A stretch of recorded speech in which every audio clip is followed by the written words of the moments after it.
Just like prehistoric man did not invent fire, Benjamin Franklin did not invent electricity. He discovered it in June of 1752 while famously flying a kite into a storm with the metal key attached. It is likely that at least one other person, a Frenchman, had discovered electricity at nearly the same time as Franklin. Many scientists and inventors were aware that electricity existed, but had not been able to prove it. With Franklin's discovery, the world had a new form of power to explore. Other forms of power that we are familiar with are steam, coal, oil and gas, wind, water, and nuclear. For most of us, electricity means that we are wired for electricity. This means that our homes, schools, and businesses are connected to a power station, typically called the electric company, and we are permitted to use some of the electrical power that the station creates. We purchase this power from the electric companies depending upon how much we use. The more we use, the more we pay. Since the 1970s, electricity has become more and more expensive, and as with other technologies, people have been looking for cleaner and less expensive forms of power. Modern families and businesses are turning to something we've known about and relied on forever. Without it, none of us could exist.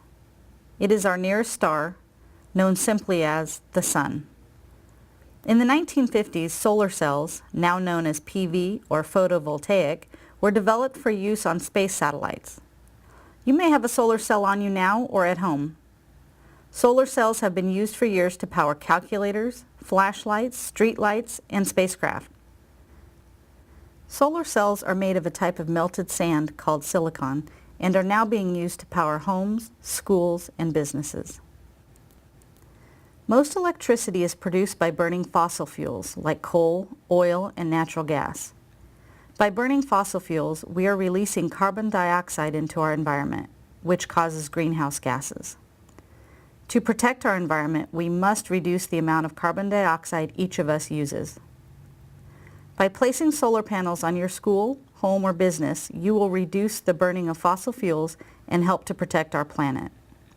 Additionally, energy from the sun is becoming more affordable than buying electricity from the electric company.